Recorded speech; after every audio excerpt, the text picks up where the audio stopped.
This is my 45-gallon saltwater aquarium. It has been set up for nearly 10 months, and today I am finally ready to add my first soft corals. Research suggests that a medicated coral dip is a good way to prevent common coral pests from entering the aquarium. This is where I'm doing the coral dip.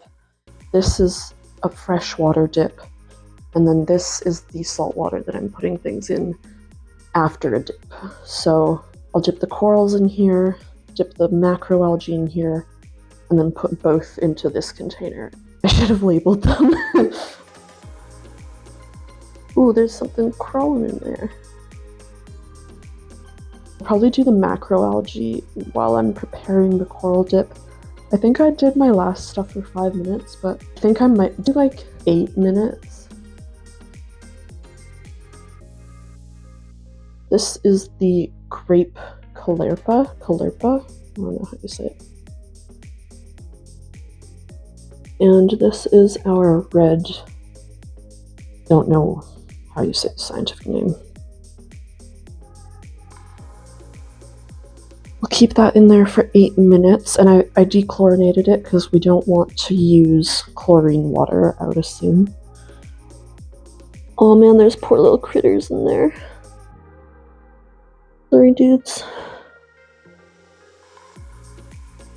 There's like, I think they're like copepods, which I would totally keep, but I can't keep them and kill the parasite stuff.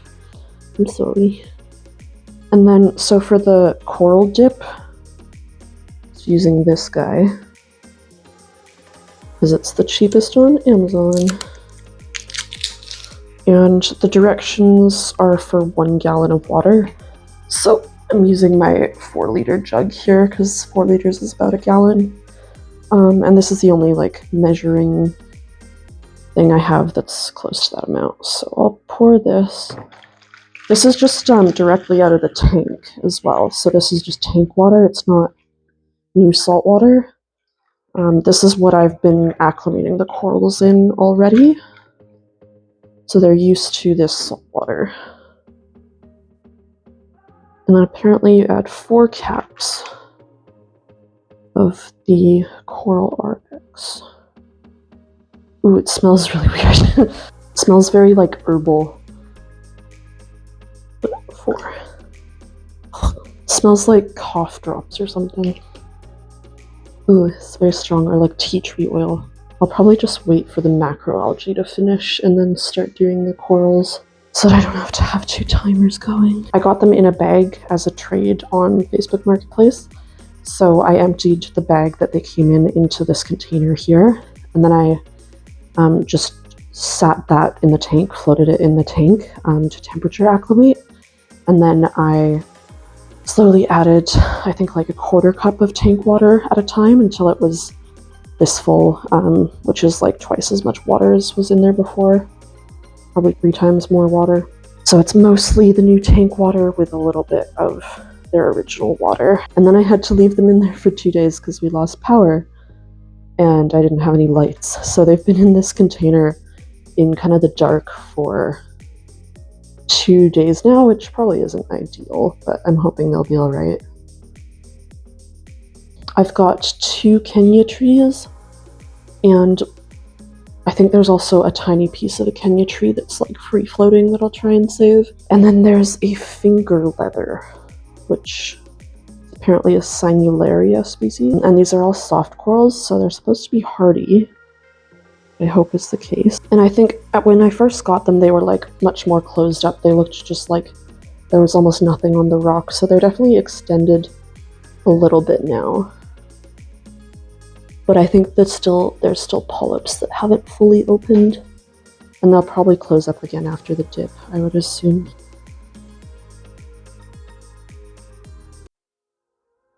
I think like this little guy here is the finger leather, and then the more branched ones are the Kenya trees.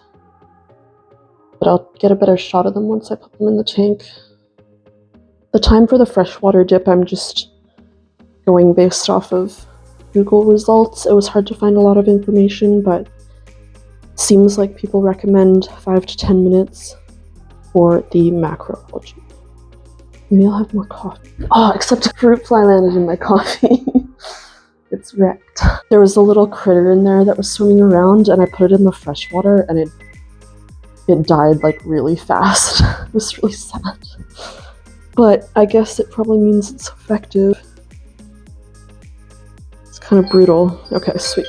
So we'll take that out, shake it off a bit, and then put it back into salt water so it can recover. I think this does stress the algae a fair bit too. It's not freshwater algae. It doesn't want to be in here. Okay. The last time I did this with my blade macroalgae, it died back quite a lot when I first put it in the tank, but in a few weeks it started to come back, and now it's sort of fully recovered now, but it did take a while. Oh, there's a lot of bugs on there. Holy moly. We have the finger, which is weirdly soft. Oh, sorry, pods. And then I've got this tiny little piece of the tree that I might be able to see. Okay, oh jeez. Yeah, there's a lot of little critters in there that I think aren't harmful. I think they would be totally beneficial to the tank and the fish could eat them, but I'm worried about smaller coral parasites, so just trying to follow best practices. The guy I got them from said he's never dipped anything, but also that he has no pests, which I'm highly skeptical of. Oh wow, those poor little dudes. Well, I guess them dying is a demonstration that whatever the CoralRx has in it is doing something. On the back it says it contains distilled water and a proprietary blend of natural extracts. So who knows what is in there. Definitely smells like some tea tree oil. Let's see if I can get closer. See right there, that is a little critter still living, and then there's a couple right here that I think have died off already. I'm assuming the reason we don't do a freshwater dip is because the freshwater dip would also kill the coral pretty fast, and the macroalgae is just tougher, because when the copepods pretty much croaked instantly when I put them in the fresh water. Still surviving in here. I'm really excited to see what these look like under the lights, but I think I'm supposed to turn the lights down for a while. I think my light is pretty bright.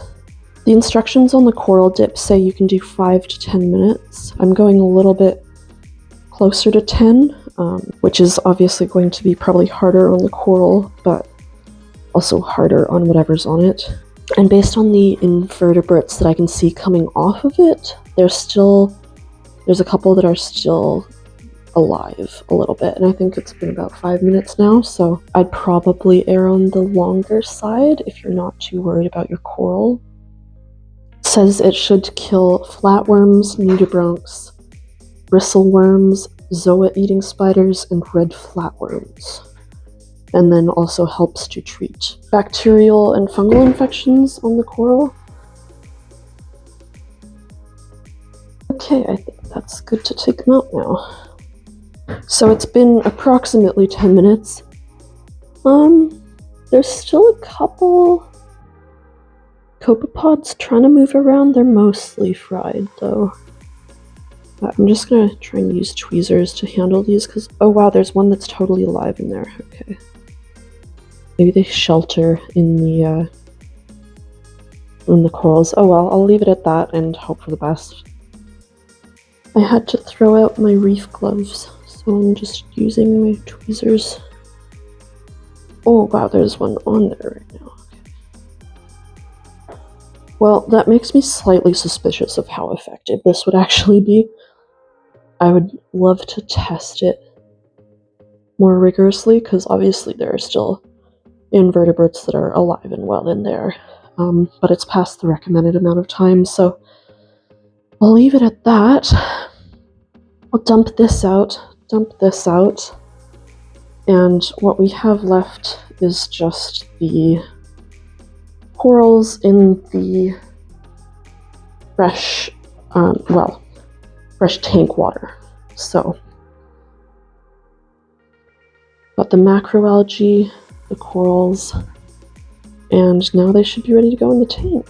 So I think I'll place the corals first, and I'll just kind of put them in spots to try out and see how they react, and then I can move them later if They look sad. And eventually I'll probably glue them in, but I'll wait a few weeks before doing that. Kind of want to put a Kenya tree right here, which seems like a pretty bright spot. And then maybe I'll put the other one. I kind of want to put it under here, but it's a pretty dark spot, so I don't know if it'll do very well. I might try it. I'm just gonna take these little rock bits that they're sat on and just see if he can rest. Yeah, like that. Oh yes, that works. There we go. Nice. Maybe I'll put the other big one sort of right here, and then I'll put the really tiny piece that may or may not survive at all in that spot there. Oh, I'm so excited. I already like the macroalgae, the red stuff. I'll zoom in to get some better shots, but right there, got a little bit, and I put a tiny bit right there, and then some down there as well. Of course, I somehow forgot to record any close-up shots after putting the corals in the tank.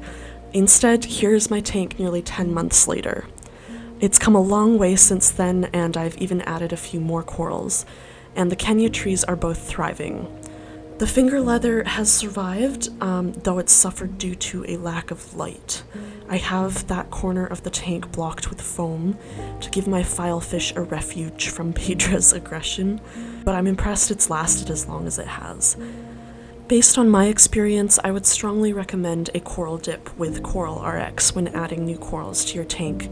I can't say it was 100% effective in preventing pests because I don't know for sure, but I can say it had no negative effect on the corals and did have a harmful effect on the invertebrates that came with them. So as far as I can tell, it's a cheap and easy way to safeguard your tank from potential problems.